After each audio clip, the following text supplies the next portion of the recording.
18岁这年，母亲收了5两银子，将我嫁给远近闻名的克妻男季松竹。在我之前，他2任妻子都是在婚前3日疾病而亡。母亲拉着我的手，玛撒，大妮，你莫要怪母亲，虎儿今年已经14，你表妹非得5两银的聘礼才肯嫁啊。冬日天寒，我日日要将洗一家人衣服，要洗菜做饭，手上生了许多冻疮，被他搓得很痒。我抬头看向屋外，爹爹坐在门槛上，吧嗒吧嗒吸着水袋烟，并未看我一眼。他早就忘了吧？弟弟们未出生前，他也曾让我跨坐他肩头，与我玩骑马游戏，还哈哈笑着说以后定要为我找个身强体壮好夫婿。我收回目光，低声音，不怪，季家很好，因为前2任娘子没入门就病亡，这次季家特意去问过大师，说婚事务必低调，不可惊扰煞神，所以出嫁那日便由父亲赶着牛车将我送进季家。牛车上甚至连红花都没有一朵。走到半路，天空飘雪，我穿着母亲特意新做的棉袄，冻得瑟瑟发抖，因为棉袄看着蓬松厚重，里面塞的多是芦花而不是棉絮。冬日寒风凛冽，如刀子一般刮着我的脸，道路旁就是深沟，仔细看去让人眩晕。我想或许牛角一滑，我就会跌进去，结束我这短暂辛苦的一生。然天不遂人愿，快到午时，牛车顺利到了季家村。一直沉默赶车的父亲长长松了口气，总算把你全头全尾的送到了。婆母和未来夫婿已经等在村口，见我们安然无恙，婆母喜不自胜，庙里的神仙说的没错，你果然能扛得住松竹的八字。我偷偷看了未来夫婿一眼，他穿着一件深绛红色新衫，鼻头冻得有点红，身姿挺拔瘦削，朝着我浅浅颔首。他往前几步，岳父大人一路辛苦，我来赶车吧。父亲让到一边，结果季松竹拉了半天，老黄牛纹丝不动。婆母讪讪笑，这孩子自小读书，没做过农活。父亲又接过绳子，老黄认生，还是我来。虽说没有宴请宾客，可婆母还是准备了不少菜。她给我舀了一碗热鸡汤，里面有一只大鸡腿，一路上冻着了，快喝点热乎的。我迟疑了几秒，将鸡腿夹给季松竹，小声道：夫君，你吃。父亲在一旁陪笑，大妮自小能吃苦，不用太娇惯。季松竹淡淡笑了下，又夹回我碗里，你瘦，你吃。婆母也劝，吃吧吃吧，还有呢。我小心翼翼咬了一口，眼眶不由红了。自弟弟出生后，我再也不曾吃到过鸡腿。吃过饭，婆母留父亲住一晚，他却急着要回去，家里事多，走不开。婆母给了他一包煮熟的鸡蛋，带回去给孩子吃。父亲推辞一番接了过去，我跟着送到门口。他回过身，不用送了，往后这就是你家，好好孝顺婆母，伺候男人。风雪烈了，迷人眼，我却哭不出，只点点头。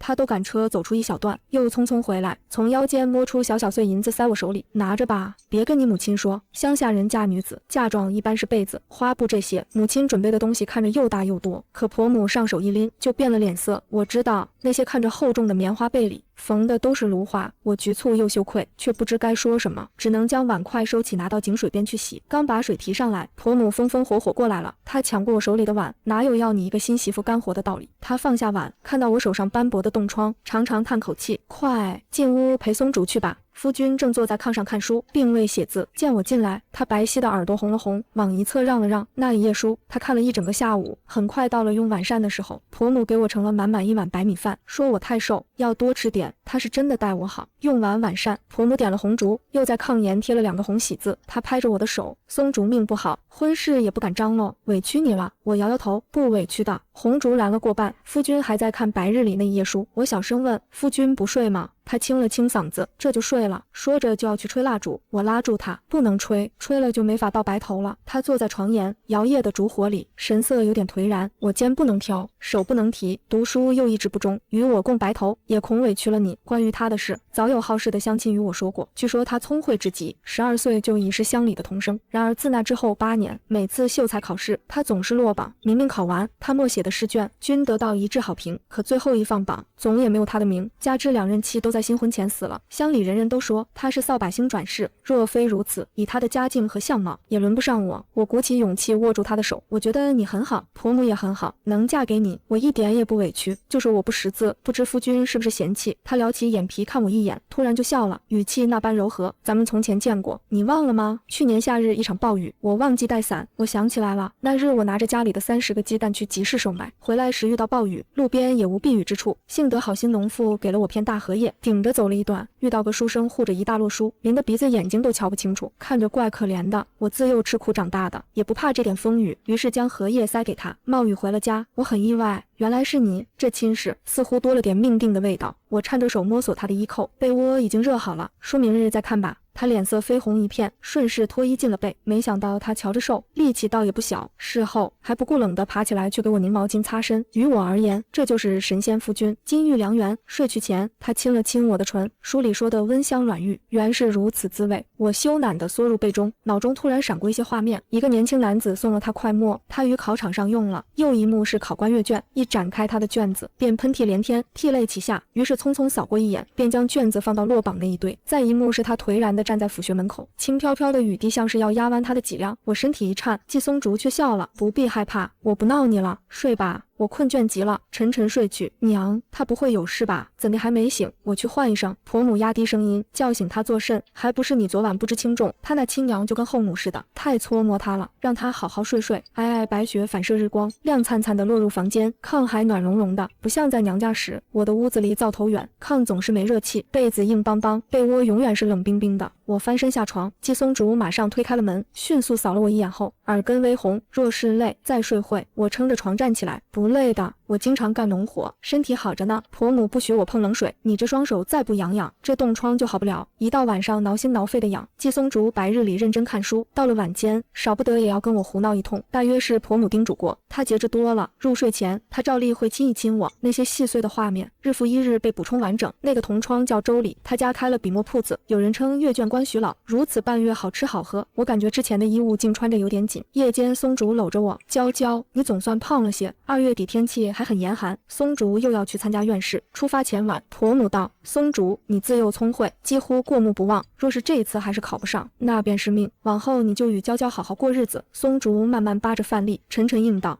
烛火摇曳。他神色凝重郁结。我想到连日脑中画面，不由问，你是不是有个同窗唤作周礼，他家开了个笔墨铺子，你如何得知？周礼的主考官可是姓徐？季松竹放下筷子，你还知道徐教育？我摇摇头，不知，就是脑子里突然闪现一些画面，我将所见之事细细说来。婆母神色大变，松竹皱眉，鬼神奇幻之说，圣人皆云。婆母一把打断他，你闭嘴，宁可信其有，不可信其无。娇娇从未出过这个镇子，却能知晓这些，这就是老天爷在帮你，你万万要防着，不可再用那个周礼所赠之物。你的饭食我也为你准备好，你就闭门不出，谁也别见。我与婆母连夜忙活，热气腾腾里，我问母亲，你信我？当然，咱们是一家人，你还能害松竹？我小时候亲弟弟小豹也闪现过他发高热不治而亡的画面，我告诉母亲，她不信。后来小豹真的发热死了，母亲说我是扫把星，小豹就是被我咒死的。后来他也不让我碰小虎，我自然也没遇见过什么。第二日天蒙蒙亮，我跟婆母便送松竹出门，一路上遇到很多早起将洗的婆娘，婆娘们嘴碎，哟，又去州里考试啊，这次一定能考个秀才回来吧。话音刚落，一群人就捧腹大笑。李正家的胖婶叹气，季武，不是婶说你空有文曲星的财，就没有文曲星的命，就好好待在家种田吧。婆母眉毛一竖，冷冷笑道，怎么着，我家儿不愿意娶你那胖闺女，你现在还有气呢？婆母握着我的手，主要你家闺女脾气好，秉性差，你瞧瞧我这水灵灵的儿媳妇，谁见了不说好？胖婶气得肥肉直抖，得意个什么？你儿子种田，你孙子以后也种田，我闺女可是在与张秀才一亲了。我深吸一口气，直直看向他，语气坚定，夫君这次一定能中。季松竹偏头看我，朝霞染红天侧，我朝他嫣然一笑，夫君你一定行，我和婆母在家等你的好消息。他眉目舒展，灿然一笑，如千树万树梨花齐开。好，夫君定让你当上秀才娘子。一时间，所有的婆娘们都吸口气。松竹接过我手里包袱，踏着朝阳走上官道。有婶子叹道，季家这小子皮囊倒是生得好。胖婶嗤笑，长得好看有甚用，他这辈子就没有秀才命，这次肯定又是一场空。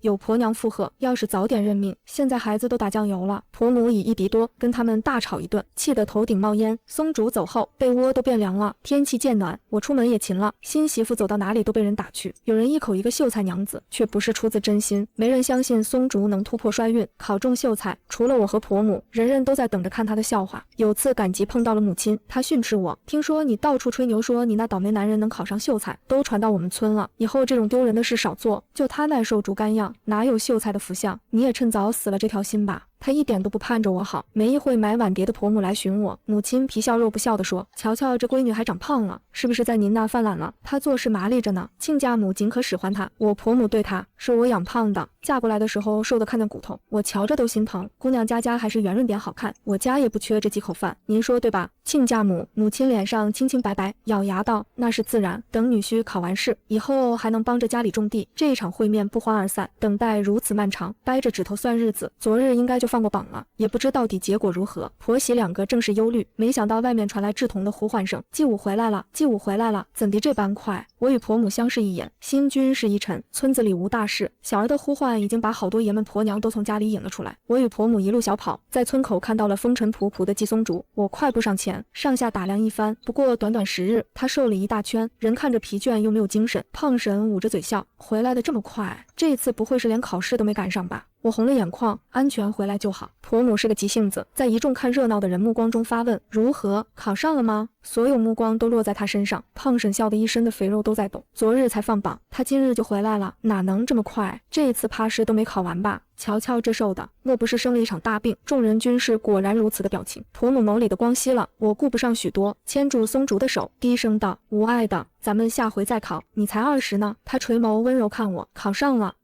她微笑着环视众人，老乡亲们惦记，这回在下考上了。一时间鸦雀无声，连料峭春风都停止吹动。胖婶皱着眉，真考上了？莫不是骗人的吧？话音刚落，村口有人在高喊：季秀才，季秀才！一个小厮模样的人匆匆而来，手里还拎着个包袱。季秀才归家心切，倒是把包袱忘在马车上了。李正见多识广，已经认出此人是县尉身边的随从。双方见过礼后，小厮道：季秀才，5日后我家老爷请您过府小酌，您可别忘了。原来他能回得如此快，是搭了顺风车，连县尉老爷都请他吃饭，可见这秀才是真的。婆母高兴坏了，嘴里把各路神仙几百代祖宗都感谢了一遍，不停地掉眼泪。我忙从衣袖中摸出一些铜板递给小厮，樊大哥还跑了一趟，乡里泥重，大哥拿这个去刷刷鞋。小厮意外瞧我一眼，推辞几下便收了。他一走，众人看松竹的眼神立马变了。本来胖婶站松竹对面，此刻众人齐齐围上来，一口一个秀才老爷，生生将他挤到一边。他嘀嘀咕咕，还真是撞狗屎运。话还没说完，李正就拍了他胖脸一下：闭嘴，你个什么都不懂的婆娘！20岁的秀才，咱们全县一只手都数得完。胖婶之前引以为豪的张秀才，30岁才中，去年丧妻，孩子都11了，饶是如此，也还是香饽饽。与他比起来，松竹就是一碗流油的红烧肉。我被一声声的秀才娘子叫着，整个人都是恍惚的。好容易摆脱相亲到家，松竹喝了一大碗热茶后，看向我：娇娇，你怎地像是有心事？我怕当不起这个秀才娘子，我就是一乡野妇人，相貌寻常，无才也无才。松竹还没说话，婆母竖起眉：你当不得，那谁还当的？哪怕公主都比不得你规避灾祸。他训松竹：你万万不可因为中了秀才就生出别的心思，我1万个不许。季松竹浅浅一笑：娘，我不会的。糟糠之妻不下堂，他含笑看我，何况我的娇娇还好看着呢。这人中了个秀才，嘴里跟抹了蜜似的，心顿时放下来。婆母开始问院试的细节，诚如我预见的那般，那个周礼此番也参加考试，又送了松竹一块好墨，说这墨是京城来的，色泽油亮，不易晕染，达官贵人们都喜欢。松竹从包袱里取出那块墨，我听了你们的，并未使用。婆母和松竹闻不出什么，可我自幼鼻子灵敏，闻到了一股淡淡的花香。你们等等，我去叫翠花过来。翠花是隔壁的小媳妇，她很快过来，我拿着墨给她闻，她顿时喷嚏连天，涕泪齐下，嗔道：好你个五娘子，夫婿考上秀才就把这墨弄上花枝戏弄我呢。果然如此，那个周礼想必不知是从何处得知周礼的主考官与翠花有一样的毛病，所以用处理过的墨送给松竹。阅卷官一碰试卷就涕泪齐下，如何还能好好看完？纵有满腹才华，也只能回回落榜，真是好歹毒的心思。婆母七窍生烟，偏这时候门外传来年轻男子的声音：季兄，季兄在家吗？正是那周礼。婆母气得要去厨房提菜刀，松竹拽住他：母亲，我来处理。夜色层层翻涌，如浪一般滚上来，院子里光线暗淡。周礼站在石榴树下，扯起脸皮笑：季兄竟未等我，便匆匆而归，恭喜季兄中了秀才，此番我又落榜了。松竹站在厅堂处，明亮的烛火打亮他俊秀的五官，他沉声道：周兄进来说吧。我心里有气，给周礼倒了一杯冷冰冰的隔夜茶。松竹也未多言，只将那块墨取出来，放于桌上。周礼手一颤，冷茶溅了一手。原来如此。松竹眸中隐痛：我视你如兄弟，你为何如此？周礼涩然一笑：我们自幼拜在一个先生门下，你聪慧过人，我却蠢笨愚钝。我爹时时说，你要有季家小子一半便好了。我也日日读书，我也从未懈怠，可为何我就是不行？他激动地站起，眼眶通红，既是好兄弟，更要一起进退。松竹将那块墨推过去：我早与你说过，你的天分不在读书，你是天生的商人，莫还你，你我自此恩断义绝。周礼下颚绷得紧紧的：季松竹，你装什么高尚？婆母再也忍不了，提着菜刀冲出来，吼道：滚，不然我剁了你喂狗。院子里的大黑似乎听明白了，嗷嗷叫。叫个不停。周礼神色颓唐，踉跄离开。我很愤怒，太便宜他了，他蹉跎了夫君好些年。季松竹拉住我的手，浅浅一笑，证据不足，若他拒不承认，仅凭一方墨无法定罪，且若不是他，我也不能与你成夫妻。夜间两人缱绻细聊，我才知周礼连日下雨，他带去的干粮发了霉，他担心吃外食有意外，硬生生饿了3天，难怪今日见他瘦了许多，我心疼坏了，身体要紧，大不了下回再考。他轻轻吻住我，那可不行，我答应过你，让你做秀才娘子的，怎能失约？小别胜新婚，自是一夜缠绵。第2日本想多睡会，结果父母带着2个弟弟来了，婆母煮了鸡蛋待客，虎儿和牛儿口里塞一个，还往兜里揣2个。母亲一脸慈爱，这2个孩子就是能吃，不像大妮，吃饭就跟小猫舔食似的。婆母差点没翻白眼，娇娇在我家胃口挺好的，或许家里孩子多，她让着弟弟，又或许是亲家母做饭不合她胃口。母亲脸色一僵，转而谈起此行目的。原来他们想把2个弟弟记在季家的名下，朝廷有规定，中了秀才往后田地不用上交赋税，家里人也不用服兵役徭役。虎儿和牛儿都是男丁，按既往规定，他们必然有一个要被征兵，但若记在季家户头上，便可免去此条。母亲拿着帕子假哭，大妮，他们可是你亲弟弟，刀剑无眼，若是上了战场，那还有命回来吗？你这个做姐姐的可得管呀。2个弟弟埋头苦吃，父亲一直在抽水淡烟，吧嗒吧嗒的声音听着心烦。我借着准备午膳躲进厨房，没一会松竹也来了，他挽起袖子帮我摘菜。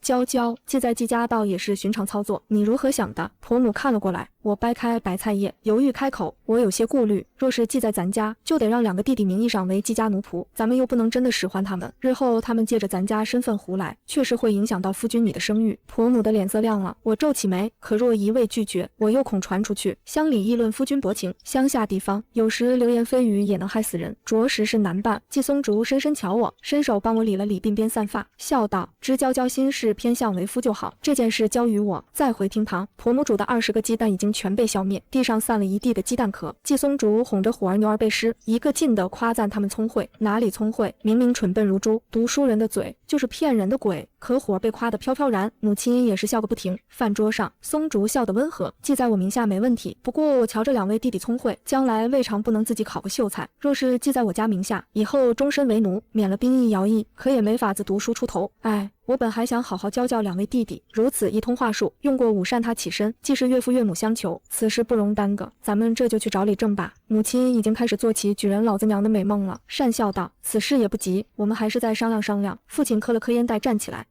时候不早了，我们先归家。送到院门口，父亲停下脚步，拍了拍季松竹的肩膀，你是好样的，好好带大妮。他们一走，我长长松口气，夫君，以前不知你如此油滑。他望着我，如今后悔也来不及，你已经嫁与为夫了，活儿也就罢了，牛儿不过5岁，尚有机会，哪怕不能中秀才，读书明理也是好的。这倒也是。此后同族有人也打着主意，要将孩子和田地挂过来，可松竹每次都扼腕，怕是不行，连我七弟那边都拒绝。若是如今应了你，岳父母那里该如何交代？想来当时他套路父母，便已经想到了此处。秀才已中，接下来便是要考举人，这可谓至关重要，因为中举后便拥有了做官资格。全国秀才如此多，3年一次的乡试，能中举人的却只有千数人，多少秀才苦读一辈子，最后白发苍苍，都无法中举。为了前程，松竹须得去州里学堂才好。我与婆母私下商议了一番，决定陪他一起去州里。松竹听后也极为欢喜，婆母办事利索，2天的功夫便交割好了家里的各种事宜，带不走的鸡鸭鹅都送给了父母。我朱娇娇生平第一次走出了镇子，走出了县城，托夫君的福，去了州里。州里热闹非凡，我们另了一处小院，前头卖豆腐，后头住人。松竹平日住在学院，1月有3、5日会回家。城里人多，大家都很忙碌，秀才也多。一开始左邻右舍艳羡几句，后来便也是寻常。如此过了2年，万事皆安。虎儿念了书，虽说笨拙，性子却真的磨好了些。母亲似乎回过神来，知松竹当初有搪塞之意，我提理回娘家，她却没个好脸色，背着人骂我喂不熟的白眼狼。李正左右活动，最后胖女儿大花嫁给了家境殷实的商人，又一举得男，在村里走路都带着风，年节时穿金戴银的回家，好不得意，还讥讽我这秀才娘子当的也没什么意思，连个值钱的首饰都没有。且我听说举人可难考着呢，好些秀才蹉跎一辈子，也只是个秀才，你成婚2年，怎么肚子一点动静也没有？他摸着自己秃起的小妇。夫君可说了，此番我若得难，给我50两银子。又得知我与婆母当街卖豆腐，就更是轻蔑。许是他散播，乡里的人开始议论起来。一说我抛头露面不体面，二说我成婚多年无所出，三说松竹江郎才尽，怕是考不上举人。婆母本开开心心归家，却受了好大一通气。好在元宵后，我们就启程离了乡土。偏大花也跟着经商的夫家来了州里，她又怀了。见天帝故意挺着肚子来买豆腐，还刻意当着季松竹的面说，这母鸡好看有何用，还是得下蛋才行。次次挖苦，松竹有次实在忍不得，淡回，当然有用，至少夜里不用吹灯。大花回过神，脸色青一阵白一阵的，2年多无出，我也很忧虑。这日在饭桌上道，不孝有三，无后为大，不如给你那个妾，她落了快，生不出孩子，乃机缘未到。你莫要多想，正好我如今可以安心准备考试。婆母也附和。再说，许是松竹的问题，乡下你见得还少吗？那些怪女子生不出孩子休了的，结果人转头就3年抱俩。你莫要有问题就往自己身上揽。我眼眶红了，我上辈子积了什么德，怎么碰到这么好的婆家？夜间，松竹搂住我，一直怀不上孩子。许是夫君我努力不够，以后我得勤快点，娇娇受累。这人关起门就是另外一副嘴脸。如此磕磕碰碰，便到了8月，举人考试要来了。这几年我们日子平顺，我再也没遇知过灾祸。考前一夜，松竹吻了我，我也没见到什么，可心里总是不安定。天还未亮，我与婆母一起送考，考场门口考生众多，我顾不得名声，为求万全心安，踮起脚吻了吻她的唇，考生哗然避开视线，松竹也羞红了脸。而此时我脑中突然闪过几个画面，顿时脸色大变。我又反复亲了她好几次，却没有获取过多信息。时间仓促，我只能将所见细细告诉她，叮嘱她要万般注意。因着考前亲亲，大失体统，一时间名声传遍了同窗，许多人背地里讥笑我乡野出身，不知分寸。因为有州里的事在前，这几年松竹韬光养晦，表现得并不出彩，众人议论有我这样缠人不懂事的妻，她又资质寻常，恐怕是难有所成。大花又生了个儿子，刚出了月子就来找我炫耀，季秀才真是倒了8辈子霉才娶了你，你是不是怕他考上举人会抛下你这个农家女，所以才故意乱他心神？他叹着气，肉脸挤成一团。如今我看你是要如愿做一辈子秀才娘子了。也有人聚在豆腐摊前，对着我指指点点，瞧，就是他，夫君赶考，他当着那么多人的面就去亲，真是不知羞，摊上这样的妻还怎么考得上？你们可要引以为戒，千万不能像他这样。松竹考完试后，日日陪着我出摊，众人议论不止，扼腕叹息。他倒是神色如常。如此半月，乡试放榜了，上了榜就是举人，以后就是官老爷。天未亮我们就起了，可有人比我们更早。榜前人山人海，快到50，张榜官总算是来了，众人纷纷伸长脖子。偌大的场子，鸦雀无声，我的心也提到了嗓子眼。榜一贴，人群喧哗起来。中了，我中了。又没中，又没中，我已经考了10回了。有人欢喜地脱了衣裳遍地打滚，也有人难过的当场晕厥。我们被挤在外面，瞧不见榜单的字，急得嘴里冒火。只松竹很淡定，迟早会知晓的。便在此时，有人大吼一声：“解元是季松竹！季松竹，谁是季松竹啊？”解元便是榜首，是第1名。我疑心自己听错，然有越来越多的人都在问谁是季松竹，又有人推了我们一把，解元在这呢。一时间，众人纷纷让出道来，我们顺利走到榜前。这几年，我跟着松竹也认识了几个字，此时明明白白看到季松竹这3个字排在第1个，我紧紧握住婆母的手，娘，您看，那是松竹的名。婆母抬手给了自己一巴掌，哇，地下就哭了。娇娇，我这不是做梦吧？我们2个俱是眼泪汪汪看向松竹，他眼眸里也有了诗意，不是做梦。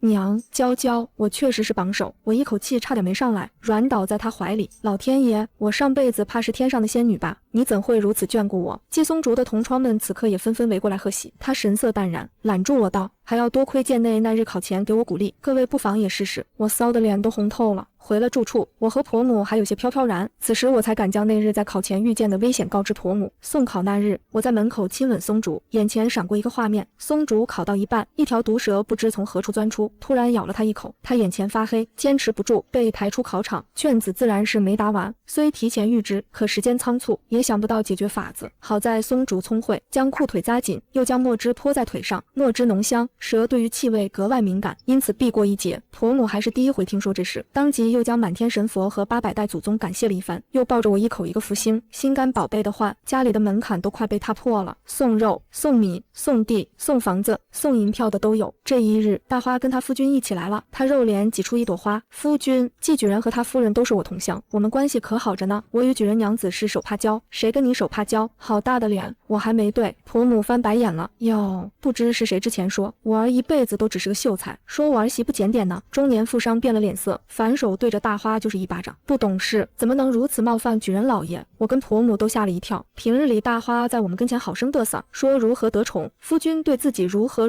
好。如今看来，人越是缺什么，越喜欢吹嘘什么。同为女人，我心底叹息一声，进来坐吧。富商点头哈腰，堆一脸讨好的笑，要白送2个店铺给松竹。他说这些时，大花眼底闪过不甘，最后来回拉扯。松竹什么都没收，客客气气将人送走。到了门口，大花落后几步，咬牙切齿地说：“这个举人娘子本是我的，那些店铺也该是我儿的。原来他连生2个儿子，夫君都未给他一点资产傍身，一应家产大半在亡妻的2个孩子名下。难怪见天地来我这找优越感。都说衣锦还乡，此番中了举人，还是借缘，自然是要回一趟村里。城里的事情打点的差不多，我们便收拾东西回了乡，一路颠簸，又应付村里来贺喜的老少。第2日想睡个懒觉，又被母亲吵醒，他与父亲带着一双弟弟上门了。牛儿念了2年多的书，如今已有模样，虎儿生就一副奸凶相，但也比前几年要懂事许多。这一次倒不是空手登门，母亲拎着一大袋莲子，都是特意挑的嫩莲子。娇娇，你不是爱吃吗？他也许多年没有换过我娇娇了。嫩莲子寡淡无味，我哪里是爱吃呢？是从前在家时，饱满的莲子都是弟弟的，没有我的份，只有这种瘪瘪的，我才能讨上几粒。今时不同往日，我把从城里买来的银簪子递给他，他有点失望，不是金的呀。你父亲，你弟弟呢？你没给准备点啥？给弟弟们准备了上好的笔墨纸砚，给父亲买了一袋子好烟丝。母亲不满意，弄点真金白银的多好。我已经习惯了，也懒得与他多说。没想到用午膳时，他突然道：“你三舅家的五表妹还记得吗？今年15了，好端端的，提这个做什么？”我心里一个咯噔，母亲已经溜溜的把话全说了。我那娘家侄女，10里8乡都说漂亮标致，且屁股大好生养。女婿，你跟娇娇成亲也3年多了，一直没孩子，堂堂举人老爷，没个子嗣怎么行呢？与其去别处寻，不如就纳了我这侄女为妾。我的血都冲上了脑袋顶。母亲，我早就想到会有人拿我没生孩子这点来往松竹身边塞人，可万万没想到，第一个提起的会是母亲。母亲拽过我，压低声音：“我也是为你想，肥水不流外人田，谁叫你自己生不出，让你表妹来做妾，总比旁人来做妾的好。姐妹之间还可以互相扶持。”我脑子嗡嗡的，只觉得心肺气息层层翻涌。松竹握住我的手：“岳母，孩子的事不急。”母亲眉毛一竖：“怎么不急？这都3年了，我看大妮是不行了，你可不能纳别人。我那侄女方方面面都不输大妮的，你只消瞧一眼就明白了。”母亲一直重男轻女，可我没想到她会赐我至此。我本想维持体面，可心里难受至极，翻江倒海，冲到外面就是一顿呕。婆母急坏了，匆匆出来拍背，母亲还拉着松竹说个不停，大吹表妹的好处。松竹忍耐不住，一把甩开她，扬声道：“岳母，您没瞧见娇娇多难受吗？到底谁才是您亲女儿？”母亲脸色讪讪，松竹踏步出了庭院。“娘，您扶着娇娇去休息，我去请个郎中来。”婆母应声：“快去快去，娇娇一向身体好，这是怎么了？”婆母扶着我进内室时，母亲还在嘟哝：“不就是吐了，搞得如此娇气。”婆母可没有那般好脾气，对道：“娇娇是我儿媳，我便是要宠她，便是见不得她一星半点难受。”母亲还要争辩，父亲拽住她：“少说2句。”郎中来之前，我又呕了好几次，急得婆母团团转。郎中帮我把了很长时间的脉，一向淡然的松竹急得连连发问：“如何？可严重？”郎中松了手，眉眼舒展：“恭喜举人老爷，夫人这是有喜了。”松竹定住，婆母一时目瞪口呆。屋子里安静良久，婆母猛地一拍大腿，哈哈大笑：“有喜！我要当祖母了，我要当祖母了！”松竹，亲家母，我要当祖母了。她欢喜的眼睛缝都瞧不见了。之前她从未在我面前表现出多稀罕孩子，如今来看，她一直是盼着当祖母的，不过怕我多思多虑，从不多言。父亲扯了扯嘴角：“如此正好。”母亲则道：“那如今大妮有身孕，更是不便，不如让我那侄女。”婆母笑脸一收：“亲家母，你别说了，咱们同是女人，还不能体谅娇娇的心思。松竹的多狼心狗肺，这时候去纳妾，母亲还要分说。”弟弟牛儿道：“母亲，您出去喝口茶吧。”母亲被父亲拉出去后，牛儿朝我行礼：“母亲没有分寸，姐姐见谅。”松竹当初的处理没错，这几年的书好歹没有白读，本也有个路牛鬼蛇神要塞人到松竹身边，甚至县令都想让松竹娶他女儿。如今我有了身孕，他们便没了合适的理由，而松竹也有了好的借口。夫人与我风雨同舟，此时她有身孕，我若纳妾，那圣贤书便白读了。婆母日日乐呵呵：“娇娇，我当初一瞧你就是个有福气的，你看我这宝贝孙子，早不来晚不来，偏偏这时候来，那就是你的护身符。”母亲却私下里说：“我这里有个一举得男的方子，你照着吃。”我皱眉，夫君和婆母说是男是女都可。放屁，自然是要生个儿子好，女儿都是赔钱货。他絮絮叨叨，我看向窗外，云那么蓝，天那么高，若是生个女儿，希望她能继承夫君的美貌与聪慧。中举之后，各路奉承的话几乎把我耳膜都磨破了，人人都道我好运气，嫁给松竹这样的好夫君。松竹却不止一次说，当初我克妻，又屡试不中，多亏夫人不嫌弃，不然也没有我的今日。一时间，全县都知道我祝夫君转运，婆娘们没事就来我身边蹭蹭摸摸。本家的姑娘出嫁前，也请我帮他们梳头，盼着能得一份我与松竹这般恩爱的姻缘。松竹年岁渐长，越发沉稳挺拔，像是被岁月打磨得温润的好玉。我时常恍惚，这样好的夫君，真是我朱娇娇的吗？当初点了他秀才的林老，如今年事已高，已经致仕。松竹的举人答谢宴，按例也给他送了请帖，没想到他还真的赏光了。不止如此，宴后他单独留下，递给松竹一封信。国子监祭酒当初与老朽师出同门，后又一起教导长公主的郡主和郡王，你拿着这封信去见他，想必他会给老朽一些薄面，收你入学。松竹很震惊又意外，学生何德何能，受先生如此青睐？国子监是整个大楚的最高学府，全国举人多如繁星，可不是人人都有机会进去学习。林老长叹一声，老朽看过你从前的考卷，文采斐然啊。是老朽这毛病误你多年，心中有愧。松竹深深拜下，万般皆是天意，若无那些年磨练心性，学生恐也是少年意气，过刚一折。林老赞誉地拍拍他的肩膀，说得不错，苦难与磨练亦是往后你仕途的底气，只盼你金榜高中，为国为民，莫要负了这一腔才华。林老的意思是让他尽快上路去京城，一来越往北边天越寒，再过些日子路就不好走了；二来国子监汇聚天下人才，早些去也可早些受益；三来京城水深，早早的去摸清楚，对于3年后的科考有好处。松竹却想等我生下孩再去，我急了，这如何使的？孩子太小也不宜颠簸，若是等到半岁以后再出发，要搓磨多少时光？我的身体使的，万万不可耽误夫君前途，本该留在乡里等他消息，可若是那般，就无法预知他的凶险，叫人如何放心？我反复瞧了3个老大夫，都说我身体底子好，若说多加注意，应不会有差池。如此，松竹才松口。他从组里挑了个会赶车又机灵可靠的小子做小厮。9月初，枫叶染上薄薄的红，我们一家也出发了，全村的人都来送行。母亲拉着我的手，你家那田地怎地还分出一半给旁人，就不能全给我们种吗？牛儿朝我行礼，长姐一路顺风，勿要担忧家里，弟弟会在家好生照顾父母兄长。不过7、8岁的孩子，俨然有了老学究模样。松竹和婆母将马车改造过，黑子赶车也稳，倒是不颠簸，就是脚程慢。出了州里一路往北，天气便越发寒凉。9月底的天竟然飘了细碎的雪，老树的叶子已经掉光，阳光照不出的暗处有融化不了的积雪。10月底总算是到了京城脚下，我们到城外时是傍晚时分，我拖着微微隆起的肚子，被松竹扶着下了马车。夕阳金灿灿，落在高大厚重的城墙之上，整个京城宛若是浑厚的巨兽盘踞在眼前。想不到我朱娇娇有生之年还有如此见识。林老在京都有座老宅，位于朱雀街上，只有老仆看守，他大约早就另写信叮嘱过。我们到时，老仆早已收拾妥当。松竹第2日拿着引荐信去了国子监，果然顺利入学了。一家人在老仆带路下，花了好几日将京都上下逛了一圈，不得不感慨国都繁华。街上卖糖葫芦的大爷穿的衣服，用的都是乡里正过年新衫同样的布料。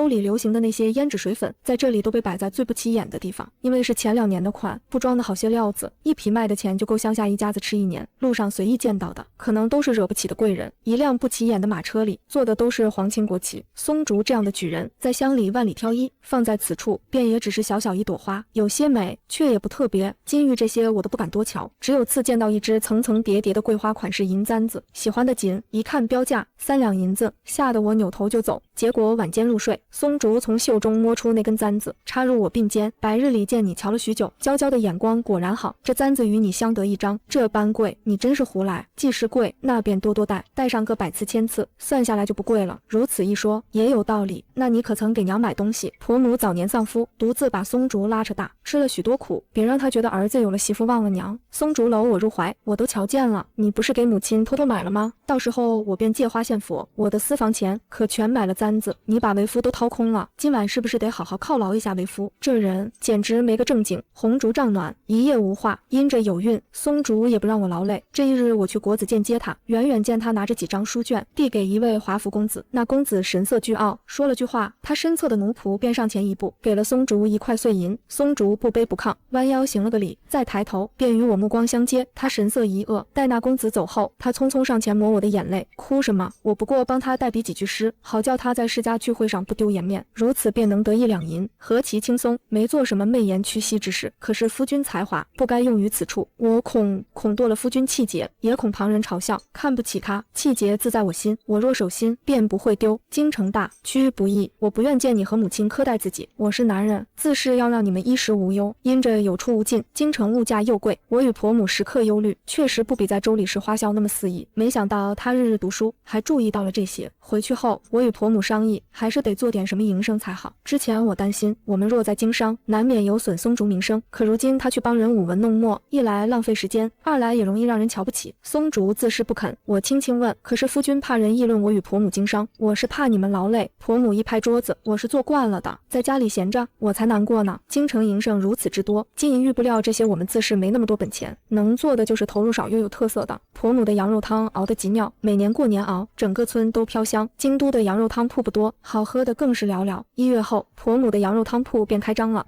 不过小小6张桌椅，一开始倒也寻常，我们还遮遮掩掩，不成想松竹大大方方带了同窗回来，与他们介绍我与婆母。那日我未梳妆，被炉火熏得面色绯红，额头满是汗，想来也不是什么好模样，真是气死人。但松竹瞧我时眼里有光，我妻陪我辗转应考，不惧艰难，实乃我此生大幸。同窗们一口一个嫂子弟妹，并未有轻视之意，可见大部分读书人还是好的。许是有了口碑，店里的生意渐渐好起来，每到饭点就没位置，有人直接拿着食盒过来打包，也有人端着汤面蹲在门口呼啦啦吃得香，更有那大方的贵人吃着好，一碗汤1两银，说不用找，真的人俊钱多。2月后盘账，竟除了成本，已经赚了5两银，难怪来过京城的人便不愿回，这里的银钱是好赚一些。我月份渐大，婆母只教我收钱管账，她另请小厮跑堂，幸得这几年跟着夫君，我本大字不识一个，如今却能丝毫无阻的看账本。这一年，我们是在京城过的年，此起彼伏的烟花，延绵一夜的鞭炮，翻滚不息的古董锅，虽人在异乡，但最爱之人已在身侧，亦是团圆好年。翻过年开春，我痛了2天2夜，总算生下了与松竹的长女。她2天未睡，拉着我的手贴在脸上，以后咱不生孩子了，你不想要个儿子，我只要你平安无事。我这2日可是吓坏了，得夫如此，还有何求？福儿摇摇晃晃的长大，羊肉汤的生意一直火爆。福儿周岁时，婆母给他打了个长命锁，用了8两银，以前可想都不敢想。婆母有次私下里说，没想到咱们在京都一年能挣100来两银子，哪怕松竹考不上，咱们拿着这些钱回乡，这辈子也能过上好日子。说完，他又抽自己嘴巴，呸呸呸，松竹一定考得上，日子平静顺遂。很快迎来了3年1回的科考，京都举人那般多。一开始听说他是一省解元，也吸引了多方目光。然几年过去，他似是资质寻常，我也听得议论，说鸡头到了京都不过是凤尾而已。京都许多高门大户自幼饱读诗书，他们接受的资源便与松竹不同。寒门举子要过科考中进士已是千难万难，进头甲就更是难如登天。这几年松竹夙兴夜寐，不曾有过懈怠，其他学子亦是如此。千军万马过独木桥，松竹能否安然走过去，我着实没有把握。考试前夜，我们早早睡下，他见我愁眉不展，反而安慰我，尽人事听天命，担心亦无用，不如早早睡去。我撑起手，亲了又亲，毫无警示。第2日送考，天色微明，人头挤挤，我想亲亲他，确保万一，又担心同窗议论，不成想松竹拖住我的后脑勺，对我灿然一笑，然后便吻住了我。我惊呆了，这可是天子脚下。他摸摸我的头，你是我明媒正娶的妻，便是陛下面前我也亲的。我又是羞又是心动，便在此时娇娇，对不住，我没法违背良心，我不能改。此番你怕是当不上进士娘子了。朝霞探头，万丈霞光落于他身，我朝他嫣然一笑，夫妻同心，我敬慕夫君，便是因你始终有自己的坚持，大胆的写，我与婆母都会支持你。他紧紧搂住我，得妻如此，夫复何求？回家后便与婆母细说此事，婆母叹息良久，不过很快也自我开解，下回再来呗，多大事，一次就中的，本来也没几个，因着知道没法中，心态反而轻松了。夜间我问他为何撒谎，他摸着我的背，趋利避害，人之本性。好些同窗已经考了4、5回，怎能强求他人与我一般？我正我心，我行我道，若有人同道，自是快事，却也不能贬低他人之道。不愧是我夫君，如此豁达。如此到了4月初，该放榜了。我们住的这条街也有许多举子居住。天色还未亮，便有同窗敲门：“继兄，继兄还未起吗？看榜去了，去得晚可没有好位置。”松竹睡眼惺忪去开门，我便不去了，左右中不了。李兄快些去，你一定会高中。李林劝了2句，奴仆催促得紧，他便匆匆而去。我从被子里探出头打哈欠，真的不去看看。松竹扑上床，不去，既已被闹醒，不如好好活动活动筋骨。得，睡不成了。榜单张贴在礼部衙门，距我们住处还远着呢。日头爬上不久，便听得噼里啪啦的鞭炮声。我用帕子胡乱擦着脸，懒懒地道：“估计是哪家中了，正放炮贺喜呢。”一时又听到锣鼓开道，热闹喧天，声音越发近了。本朝惯例，科举中了贡士的考生都可以参加陛下亲自主持的殿试，所以只要高中就会有报喜官。瞧这架势，名次多半是靠前，莫非是结尾的张举人？前些天他在松竹面前可是好生得意，说此番他做的文章是以前从未有过的水平，定能得个好名次。终还是按捺不住八卦之心，我蓬头垢面的拉开门，福儿还扯着我的衣袖要喝羊奶，便与门口站着的一排红衣衙役来了个面对面。我愣了，他更是怔住，上下打量我一番，又退回去核对了一番门牌，问：“此处可是季会员的家？”啥？我家夫君是姓季，但不叫。我下意识反驳后，突然反应过来，改口：“我夫君名为季松竹。”红衣衙役猛地一敲锣，那就对了。偌大的声音吓得我下意识低呼一声。松竹一边系着衣服，一边匆匆出来，急急问：“娇娇，娇娇，你没事吧？”衙役嘴角抽了抽，扬声道：“恭喜季家公子高中会员，小的们给您送喜了。”他话音一落，身后的人噼里啪啦一顿敲，我跟松竹都懵了。衙役见我们如呆头鹅一般，催道：“季会员，季夫人，是不是得放点鞭炮庆祝一下？”对对对，可我没准备啊。谁成想松竹能中，还中了个第1名。好在李林从人群里挤出来，热汗淋漓。我这有，我这有。他自己没考中，鞭炮倒是省下来给了我们。没一会，去买菜的婆母也小跑着归家，见到一院子红衣衙役，他把菜一丢，哇的一声哭了出来，一边感谢祖宗感谢菩萨，一边还不忘吩咐黑子：“快快快，去买几箩筐鞭炮来！”我也回过神来，赶紧打点请衙役们和看热闹的街坊邻里喝茶吃糖。万幸前几日我买了好些瓜子糖果，本想自己解解馋，没想派上了用场，一家子晕乎乎的，实在不知是哪里出了错。松竹心细，特意又去看了榜单，如此一来，哪还有不明白的？松竹因抱着必定落榜的心态，洋洋洒洒，侃侃而谈，考卷被重新挑出，得了青眼。所以我一开始的预见没有错，只是没想到会有如此转折。我很惭愧，是我所见画面不完整，以至于那日出了丑。现在京城茶楼酒肆都在传言松竹是在被窝里接的喜报，都没法分说。松竹握住我的手，若非你提前告知，我也不会破罐子破摔，所幸一吐为快，还是要多谢我家娇娇。放榜后不久，我带松竹去置办新衣，遇见那时让他写诗的张世子，就他那点才学，自然是没中。见了松竹，他凉凉斥道：“当初季会员帮本世子写诗，也不过尔尔，没想到居然被你歪打正着。”我很气，怎么是歪打正着？夫君日日温书，从不曾懈怠。正要辩解2句，松竹已经拉住我，他不卑不亢对着张世子笑笑。世子说的是，季某也是运气好。张世子瞪他一眼，道：“你也不用假谦虚，你的文我看了，的确言之有物，慷慨激昂。其实我与你想法一式一样。”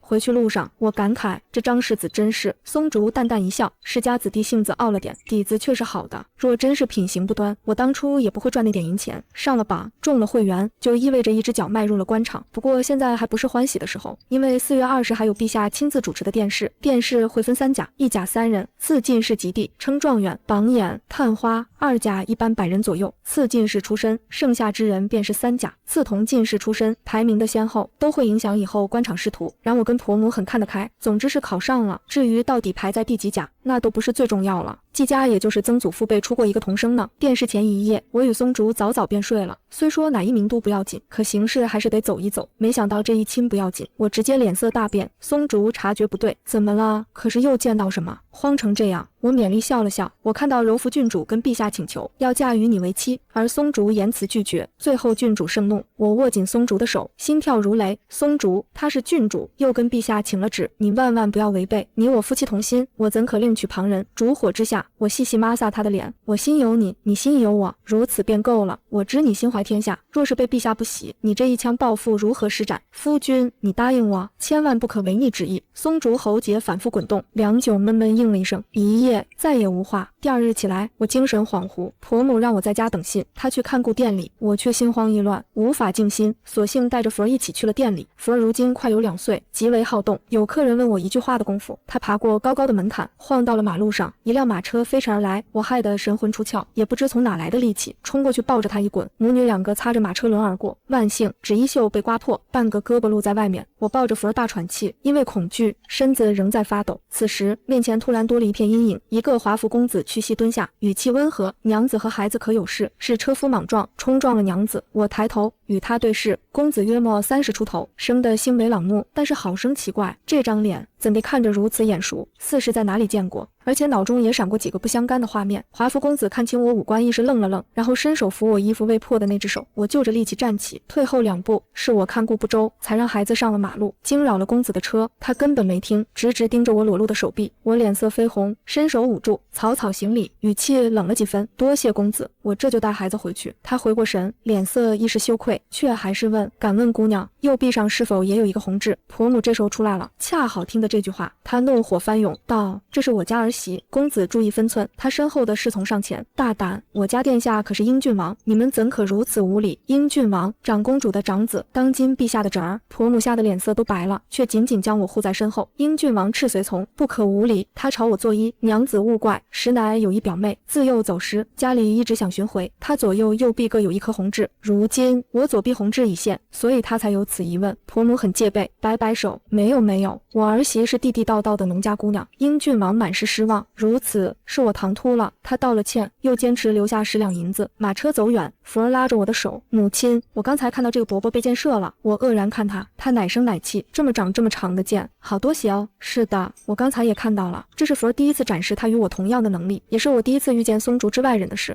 我心乱如麻，到底还是不忍，将福儿推给婆母。母亲，我虚的去提醒她一回。我假借自己做了个梦，她竟也信了。下了马车，进了一旁的酒楼。不过半个时辰，有染血的侍卫匆匆而来。殿下，刚才有人埋伏在路边，对着马车乱箭齐发。英郡王瞳孔猛缩，愕然看我：“娘子，随在下回一趟公主府吧。”必须得回。我小小一个贡氏娘子，夫君尚未受官，哪里能违背郡王？我们一家3口坐着马车去了公主府。这一条街都是世家大族，以往就是路过，我也得屏住呼吸。万万没想到会以这样一种方式进来。公主府大的我无法想象。我们跟着英郡王一路往里，到了后院，进了一个偌大的院子，有衣着精致的嬷嬷上前：“郡王，郡主正在里头闹呢。”便听得一个年轻女子的声音：“母亲，您去跟皇帝舅舅说说吧，我就想嫁给他。若不是他，如今我已嫁给北狄的野人了。”长公主的声音显得中气不足，人家已有妻室，且她当着陛下都拒绝了。荒唐，农妇而已，让她做个妾就是。母亲，母亲，柔服郡主一个劲的撒娇，我听得心肝胆都在颤。松竹竟还是拒了这门婚事，陛下不知有没有迁怒于他，他将来的仕途又该怎么是好？英郡王大约是不想内宅之事被外人听去，当即扬声：“母亲，儿有重要的事找您。”谈话匆匆结束，柔服郡主出来时，朝英郡王扶了扶身：“兄长。”我撩起眼皮看了他一眼，在梦里只听到他的封号，却并未见着正脸。如今一瞧，我吓了一跳，他长得怎么如此奇怪？到底哪里奇怪呢？福儿不懂事，天真开口：“母亲，这个姨姨长得跟你好像哦。”我赶紧捂住他的嘴：“是了，原来这就是奇怪之处。不只是他，连英郡王也与我有几分相似呢。”柔服郡主睨了我一眼，轻视之情溢于言表，带着婢女转身走了。我们进去时，嬷嬷正给长公主按头，听闻她是陛下一母同胞的长姐，陪着陛下一步步登上帝位。陛下登基后，对她也是百般宠爱，一应要求，无有不应。只是处在这般宠爱之中，她却身形瘦削，形容苍老，浑身上下都透着疲倦。英郡王轻声道：“母亲，您睁开眼看看。”高座上的女人睁眼，倦倦看来，眸子微微眯起，然后她缓缓坐直身体，招呼身后嬷嬷：“周姐姐，你也瞧瞧。”周嬷嬷下了台阶，绕着我走了几圈，神色越来越古怪。长公主撑着身体站起来：“如何？”周嬷嬷脸色古怪，这位娘子与殿下年轻时倒有7、8分相似。英郡王早已将婢女平退，他轻声道：“母亲，刚才他说做梦，梦到遇刺身死，而因此躲过一劫。”长公主神色越发激动，她对我招招手：“孩子，过来。”婆母一脸戒备，我安抚地看她一眼，将福儿交于她后，朝长公主走去。不知为何，我对她也有一种天然的亲近感。长公主拉起我的手，将我左看右看，颤声问：“你的左右手上可各有一颗红痣？”周嬷嬷急急道：“娘子，殿下并无他意，您快撸起袖子，让殿下瞧瞧。”英郡王早已背过身去，初下衣衫轻薄，我将袖子撸起，左右臂上2颗胭脂灼灼。长公主眼中的泪轰然涌出，她抱着我失声痛哭。从将军府出来时，已是日暮，夜色层层涌上来，似是要将这世间一切秘密吞没。松竹主等在公主府外，见我们出来，匆匆迎上来，是不是柔服郡主为难你们？你们可有受伤？福儿不知事，扑入他怀里叫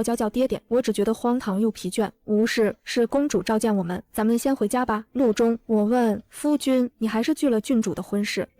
为何？因我此生只想要娇这一个妻，莫说是郡主，便是公主，我也不要。你不怕仕途尽毁？他看向窗外点灯火，轻声道：若是因此朝廷不肯用我，那便罢了，我便回乡当个教书先生。夫人孩子热炕头，不也是神仙日子？婆母一直心事重重。松竹问娘，这是怎么了？婆母看看我又看看他，你这仕途应该断不了吧？娘这般肯定，我也是猜的，便是3日后才放榜。可松竹惹怒陛下的事，却已有很多人知道。当时陛下单留住他与另外2个共生，可见是亲言有加。却不料御书房内传来争吵声，其后松竹便匆匆而出，众人均是扼腕，眼看着一片坦途，便如此葬送。也有人打着关怀的名义打听了1日到底发生了什么，可松竹均是缄口不言。结尾的张举人今年未中，前些日子灰溜溜，此番倒是抬起头，还不忘讽刺松竹。